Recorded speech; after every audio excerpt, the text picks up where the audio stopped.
존경하고 사랑하는 우리 구독자 여러분 반갑습니다. 여러분의 천만 라디오 진행자입니다. 또 한번 살펴보도록 해야죠. 우리 마지막 방송 하면서 또 삼성에 대해서도 한번 알아보고 또 내일은 과연 어떨까 상당히 궁금해지기도 합니다. 오늘은 뭐 아주 쓰라린 그런 하루였지만은 이 쓰라린 하루가 영원하겠습니까? 계속 오래 되진 않을 거예요. 또 좋은 날이 올 거라 저는 믿어 의심치 않아요. 여러분들도 너무 기죽지 말고 당당하게 잘 지냈으면 좋겠습니다. 오늘 골 때리는 게 뭐 CPI가 나와요. CPI 물가지수 발표되는데 이번 거의 뭐 폭풍 전야급이야. 폭풍 전야급. 과연 어떤 그런 수치가 나올지 상당히 궁금합니다. 소비자 물가지수. 일단은 미국의 그 실리콘밸리 뱅크죠. SVC. 골 때리네. SVB죠. SVB. 실리콘 밸리 뱅크인데 그 파산 여파가 아시아 증시를 흔들었고 코스피 지수가 이제 2% 넘게 떨어지면서 2340으로 이제 마감을 했죠. 주저앉았습니다. 지금 보니까 유가증권 시장에서 외국인들이 현물, 선물 모두 대량 매도를 했어요. 그래가지고 하락장을 주도를 했고 이날 미국의 2월 소비자 물가지수 CPI 발표를 앞두고 있는데 증시 변동성이 커진 것으로 현재 풀이가 되고 있어요. 투자자들은 FED가 금리 인상을 멈추기를 기대하지만은 최소한 당장 발표될 CPI는 빅스텝 필요성에 대해서 한 표 행사할 가능성이 높다 그런 이야기도 합니다. 코스피 지수는 전일 대비 61.63포인트 2.56% 떨어져서 2348.97 2348.97로 마감을 했고 외국인들은 현물 시장에서 6397억 정도 순매도했고 코스피 200 선물 시장에서도 1조 한 4천억 정도 넘게 팔아치웠습니다. 그래서 매도 우위를 보인 거예요. 반면에 개인들하고 기관들은 이제 현물 시장에서 각각 뭐 5,670억, 230억 정도 이제 순매수를 한 겁니다. 순매수를 했다. 여기 외국인들이 가장 많이 판 종목이 뭔가 했더니 삼성전자 1,046억, 하이닉스 574억, 포스코홀딩스 265억 정도 됩니다. 시가총액 상위 종목 위주로 많이 팔았는데 국내 주식 비중을 줄인 것으로 현재 이제 풀이가 되는 거예요. 기관애들이 가장 많이 산 종목은 코덱스 200 선물 인버스 도배짜리예요. ETF인데 총 4,262억을 담았습니다. 이어서 코덱스 코스닥 150 선물 인버스 ETF도 614억 정도, 코덱스 인버스 ETF 415억 정도 됩니다. 그러니까 결국 인버스만 사는 거야, 인버스. 기관애들 계속 떨어질 거로 이제 각오하는 것 같아. 세 상품 모두 추정지수가 하락을 할 때 수익을 내는 구조입니다. 향후 추정지수가 더 떨어질 것으로 보는 것 같은데 인버스 상품에 이제 배팅한 거야.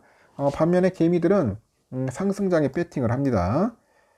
개미들이 유가증권 시장에서 가장 많이 산 종목이 뭐였더니 코덱스 레버리지 ETF예요. 1672억, 삼성전자 1015억, 하이닉스 666억, 코덱스 코스닥 150 레버리지 ETF 361억 정도 됩니다. 코스피 전업종이 하락을 했는데 특히 기계 4.8, 의료정비 4.45, 증권 4.1% 정도 크게 떨어졌어요. 코스피 시가총액 상위 30개 종목이 전부 하락을 했는데 하이닉스하고 네이버, 포스코홀딩스 이렇게 3%대 낙폭을 기록을 했네요. 기록을 했고 코스닥은 전일 대비 30.84포인트 정도 하락을 해서 758.05로 장을 마감을 했고요. 올해 들어서 가장 큰 낙폭인데 투자자별로 외국인 기관애들이 2,456억, 2,611억 정도 팔아치웠고 반면에 개인애들이 홀로 5,098억 정도 사들인 거죠. 코스닥 업종 중 금융을 제외하고는 모든 업종이 내렸는데 이 중 소프트웨어가 5.87, 음식료, 담배 5.87, 운송장비, 부품 5.08% 정도 이렇게 크게 하락을 했어요. 시가총액 상위 10개 종목 중 7개가 내렸는데 HLB, 셀트리온 제약이 각각 5%, 4%대 하락세 기록했고 반면에 에코프로, SM 등은 소폭 상승을 했습니다. 이날 달러화에 대한 그 원화 환율은 전일 대비 0.7% 올라서 1311.10으로 마감을 했고요. 주요 아시아 증시도 줄줄이 하락을 합니다. 이날 일본 니케이 지수가 전일 대비 2.19% 하락을 해서 27,222.04를 마감을 했고, 대만 가건도 1.29% 떨어져서 15,360.42로 장을 마쳤고, 중국 상해도 0.72% 떨어져서 3,245.31로 마감을 한 겁니다. 미국 정부가 SVB 사태 확산을 막기 위해서 조기 진화에 나섰는데, 시장은 아직 조심스러운 분위기다. 우선 미국 2년물 국채 수익률이 3거래일간 1100bp죠. 100bp 넘게 하락을 하면서 코로나 팬데믹 때보다 더 높은 변동성을 보이고 있다고 해요. 시장 참여자들은 한국 시간으로 오후 9시 30분에 나올 미국 CPI에 주목을 합니다. 시장 예상치보다 수치가 높게 나오면은 물가 상승이 여전하다는 의미가 있어요. 연준이 금리를 더 강하게 올려야 한다는 근거도 될 수 있겠죠. 일단 다우존스에 따르니까 2월 CPI가 전월 대비 0.4%, 전년 대비 6% 정도 상승할 것으로 보고 있는데, 연준이 주시하는 거시지표인 근원 CPI가 전월 대비 0.4%, 전년 대비 5.5%로 전망을 합니다. 2월 CPI가 예상치를 크게 웃돌면은 연준이 금융 안정보다는 물가 안정을 우선할 거다, 그런 이야기입니다. 물가 안정을 우선할 것이라는 그런 우려가 커질 수 있다면서도 CPI가 예상 수준으로 나오면은 시장은 안정을 찾기 시작할 것으로 기대한다고 이제 보는 것 같아요. 상당히 궁금해지죠. 지금 유럽은 신나게 지금 빠지고 있죠. 빠지고 있던데 지금 싹 좋진 않아요. 보니까. 죄송합니다. 제가 자료를 잘못 올렸는데 선물은 지금 선물이 아니라 지금 유럽 지수는 많이 빠지는 듯 하면서도 지금 다시 또 올랐어요. 특히 영국은 다시 이제 상승을 했고요. 0.1% 정도 오르고 있고, 프랑스도 현재 보니까 0.67% 정도 현재 상승을 하고 있습니다. 독일은 참 0.89% 오르고 있습니다. 내가 자료를 잘못 올려놔가지고, 하여튼 지금 보니까 빠졌다가 다시 약간 올라가는 그런 분위기라고 보시면 돼요. 하여튼 다행입니다. 필라는 어제 뭐 잘 버틴 것 같아요. 버텼는데, 좀 아쉽긴 하더라고요. 좀 어릴 듯 말 듯 하면서도, 근데 오늘은 좀 모르지 않겠나? 저는 봅니다. 오늘은 잘하면 뭐 한 3천까지 가주면 참 좋을 것 같은데, 한번 기대를 해볼까요? 시급 환율은 뭐 1310원 정도 되고, 달러 이번에는 132.78엔 좀 꺾였고, 유가는 74.8달러예요. 좀 빠졌습니다. 일본 엔화는 977.79원이죠. 좀 빠지고요. 유로화는 1404.32원. 중국은 190.53원. 소폭 하락. 휘발유 1597.48원. 국제 1919.5달러. 1916.5달러예요. 국내는 8109.75원. 요즘 금값이 장난 아니네. 금값이 지금 폭등하고 있습니다. 금값. 뭔가 대체 자산으로 금값이 상당히 좀 몰리고 있다 보시면 됩니다. 미국 10년물 국채 금리는 3.5560이에요. 지금 좀 많이 빠진 편이죠. 전에 비해서는. 그래도 더 떨어져야 돼. 더 떨어져서 좋겠고.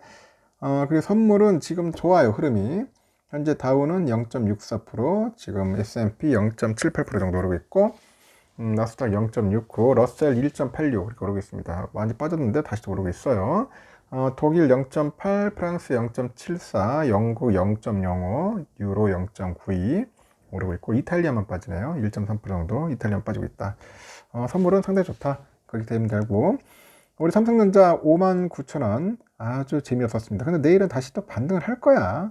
약간 반등을 할 거니까 여러분들 쫄지는 마십시오. 반등을 할 거니까 너무 큰 걱정 안 하셔도 됩니다. 저는 그렇게 보고 있어요. 내일은 다시 또 6만전자로 돌아갈 수 있어요. 그리고 우선주도 52,000원인데 나름대로 나쁘진 않다. 지금 보면은 일단 다시 상승할 수 있으니까 좀 빠졌다고 해가지고 위축 쏘지 말고 다시 또 원위치 됩니다. 원위치대로 올라가니까 여러분들이 그냥 꾸준하게 모으세요.